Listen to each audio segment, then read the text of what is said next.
Namaste, Dandavat Pranam. By the instruction and grace of our spiritual master, Om Vishnupad Paramahamsa Shripad Bhakti Madhava Puri Maharaj, we are here reading Srimad Bhagavatam, Om Namo Bhagavate Vasudevaya. Canto 3, the Status Quo, Chapter 22, Text 7. Disjatvayanushistoham Kritas Graho Mahan Apavritai Karnarandrire Justa Distyo Satir Gira. I have fortunately been instructed by you, and thus great favor has been bestowed upon me. I thank God that I have listened with open ears to your pure words. Purport. Srila Rupa Goswami has given directions in his Bhakti Rasamrita Sindhu on how to accept a bona fide spiritual master and how to deal with him. First, the desiring candidate must find a bona fide spiritual master, and then he must be very eagerly receiving instructions from him and execute them. This is reciprocal service. A bona fide spiritual master or saintly person always desires to elevate a common man who comes to him. Because everyone is under the delusion of Maya and is forgetful of his prime duty, Krishna consciousness, a saintly person, always desires that everyone become a saintly person. It is the function of a saintly person to invoke Krishna consciousness in every forgetful common man. Manu said that since he was advised and instructed by Kardama Muni, he was very much favored. He considered himself lucky to receive the message by oral reception. It is especially mentioned here that one should be very inquisitive to hear with open ears from the authorized source of the bona fide spiritual master. How is one to receive?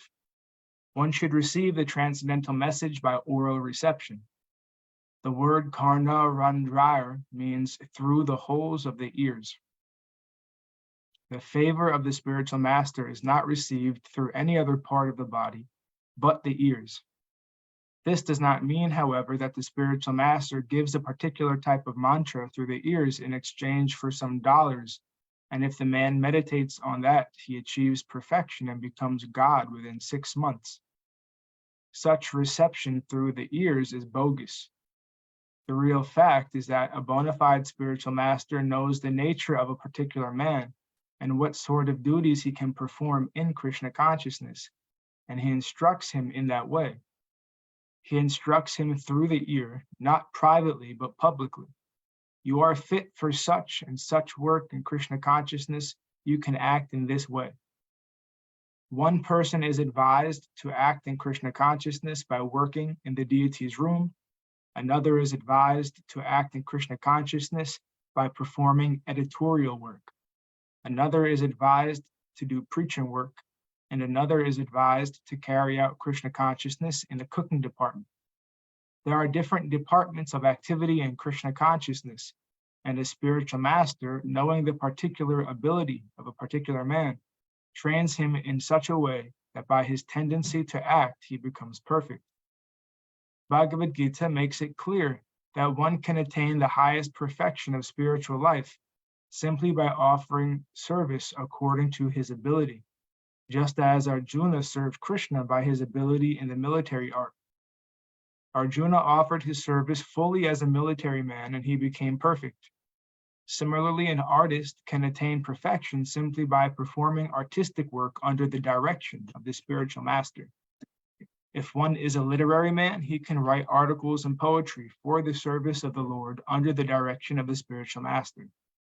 One has to receive the message of the spiritual master regarding how to act in one's capacity, for the spiritual master is expert in giving such instructions. This combination, the instruction of the spiritual master and the faithful execution of the instruction by the disciple, makes the entire process perfect.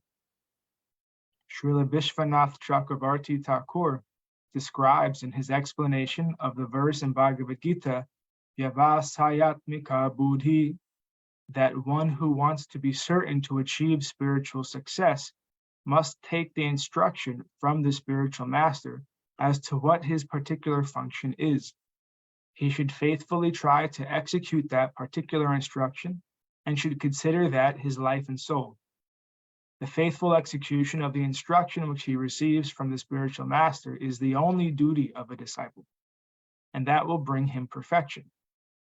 One should be very careful to receive the message from the spiritual master through the ears and execute it faithfully. That will make one's life successful. Text 8. Sabhavandu itrisneha pariklishitatmano mama shrotam arhasi dinasya shravitam kripaya mune. O great sage, graciously be pleased to listen to the prayer of my humble self, for my mind is troubled by affection for my daughter. Purport. When a disciple is perfectly in consonance with the spiritual master, having received his message and executed it perfectly and sincerely, he has a right to ask a particular favor from the spiritual master. Generally, a pure devotee of the Lord or a pure disciple of a bona fide spiritual master does not ask any favor either from the Lord or the spiritual master. But even if there is a need to ask a favor from the spiritual master, one cannot ask that favor without satisfying him fully. Swayambhuva Manu wanted to disclose his mind regarding the function he wanted to execute due to affection for his daughter. 9. Priyavratottanapado svaseyam duhita mama anvichati patim yuktam vayashila gunadbihi. My daughter is the sister of Priyavrata and Uttanapada. She is seeking a suitable husband in terms of age, character, and good qualities. Purport. The grown-up daughter of Swayambhuva Manu, Devahūti, had good character and was well qualified. Therefore, she was searching for a suitable husband just befitting her age, qualities, and character. The purpose of Manu's introducing his daughter as the sister of Priyavrata and Uttanapada, two great kings, was to convince the great sage that the girl came from a great family. She was his daughter, and at the same time the sister of Kshatriyas. She did not come from lower class family. Manu therefore offered her to Kardama as just suitable for his purpose. It is clear that although the daughter was mature in age and qualities, she did not go out and find her husband independently. She expressed her desire for a suitable husband corresponding to her character, age, and quality, and the father himself, out of affection for his daughter, took charge of finding such a husband. Text 10. Yadhatu bhavata shila shruta rupa vayogunam ashrenan naradad esha svayasit krita nischaya. The moment she heard from the sage Narada of your noble character, learning, beautiful appearance, youth, and other virtues, she fixed her mind upon you. Purport.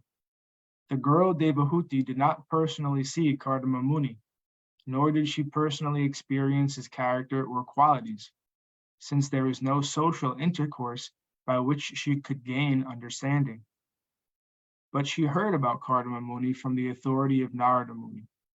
Hearing from an authority is a better experience than gaining personal understanding. She heard from Narada Muni that Kardama Muni was just fit to be her husband. Therefore, she became fixed in her heart that she would marry him, and she expressed her desire to her father, who therefore brought her before him. 11. Tat praticadvijagramam shradhayo paritamaya sarvatmanhanurupam te Grihamedishu karmasu. Therefore, please accept her, O chief of the Brahmanas. For I offer her with faith, and she is in every respect fit to be your wife and take charge of your household duties. Purport. The words Grihamedeshu Karmasu mean in household duties. Another word is also used here, Sarvatmananurupam. The purport is that a wife should not only be equal to her husband in age, character, and qualities, but must be helpful to him in his household duties. The household duty of a man is not to satisfy his sense gratification, but to remain with the wife and children and at the same time attain advancement in spiritual life. One who does not do so is not a householder, but a grahamedi. Two words are used in Sanskrit literature. One is a grihastha and the other is grihamedi. The difference between grihamedi and grihastha is that grihastha is also an ashram or spiritual order. But if one simply satisfies his senses as a householder, then he is a grahamedi. For a grahamedi, to accept a wife means to satisfy the senses. But for a grihastha, a qualified wife is an assistant in every respect for advancement in spiritual activities. It is the duty of the wife to take charge of household affairs and not to compete with the husband. A wife is meant to help, but she cannot help her husband unless he is completely equal to her in age, character, and quality. 12. Udhyatasya hi kamasya prativadona sashyate api nirmukta sangasya kamaraktasya kimpuna. To deny an offering that has come of itself is not commendable, even for one absolutely free from all attachment, much less one addicted to sensual pleasure. Purport. In material life, everyone is desirous of sense gratification. Therefore, a person who gets an object of sense gratification without endeavor should not refuse to accept it. Kardama Muni was not meant for sense gratification, yet he aspired to marry and prayed to the Lord for a suitable wife. This was known to Swayambhuva Manu. He indirectly convinced Kardama Muni, you desire a suitable wife like my daughter, and she is now present before you. You should not reject the fulfillment of your prayer, you should accept my daughter. 13. Yaudyatam anadritya kinasham abhiyachate shiyate tadyasasvitam manaschavagyayahata. One who rejects an offering that comes of its own accord, but later begs a boon from a miser, thus loses his widespread reputation, and his pride is humbled by the neglectful behavior of others. Purport. The general procedure of a Vedic marriage is that a father offers his daughter to a suitable boy. That is a very respectable marriage. A boy should not go to the girl's father and ask for the hand of his daughter in marriage. That is considered to be humbling one's respectable position. Swayambhuva Manu wanted to convince Kardama Muni, since he knew that the sage wanted to marry a suitable girl. I am offering just a suitable wife. Just such a suitable wife. Do not reject the offer, or else, because you are in need of a wife, you will have to ask for such a wife from someone else who may not behave with you so well. In that case, your position will be humbled. Another feature of this incident is that Swayambhuva Manu was the emperor, but he went to offer his qualified daughter to a poor brahmana. Kardama Muni had no worldly possessions. He was a hermit living in the forest, but he was advanced in culture. Therefore, in offering one's daughter to a person, the culture and quality are counted as prominent, not wealth or any other material consideration. Text 14. Aham tvashranavam vidvan vibhahartam samudyatam atastvam upakurvana pratam pratigrahaname. Swayambhuva Manu continued, O wise man, I heard that you were prepared to marry. Please accept her hand, which is being offered to you by me. since you have not taken a vow of perpetual celibacy. Purport. The principle of brahmacharya is celibacy. There are two kinds of brahmacharis. One is called the Nastika brahmachari, which means one who takes a vow of celibacy for his whole life, whereas the other, the Upakurvana brahmachari, is a brahmachari who takes a vow of celibacy up to a certain age. For example, he may take the vow to remain celibate up to 25 years of age. Then, with the permission of his spiritual master, he enters into married life. Brahmacharya is student life, the beginning of life in the spiritual order, and the principle of brahmacharya is celibacy. Only a householder can indulge in sense gratification or sex life, not a brahmachari. Swayambhuva Manu requested Kardama Muni to accept his daughter, since Kardama had not taken the vow of Nastika brahmachari. He was willing to marry, and the suitable daughter of a high royal family was presented. And thus ends our reading for today. We'll continue from text 15 on Wednesday. Jai Om Vishnupad Paramahamsa Shripad Bhakti Madhava Puri Maharaj Ki Jai. Jai. Jai Srila Prabhupada, Srila Guru Maharaj, Srila Gurudev, Srila Acharya Dev, Srila Shanta Maharaj Ki Jai. Jai. Jai Rupa Nuga Guru Varga Ki Jai. Our glories to the assembled devotees, our glories to the worldwide devotees, Sama Bhakti Veda Vrinda Ki Jai.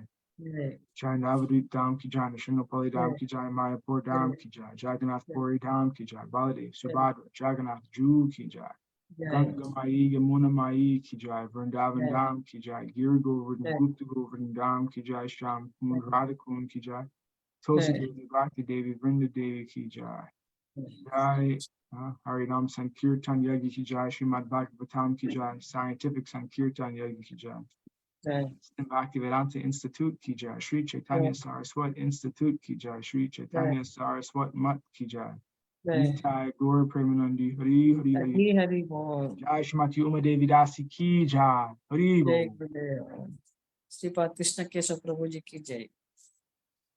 Dhanyavad. Hare Krishna. Hare Krishna.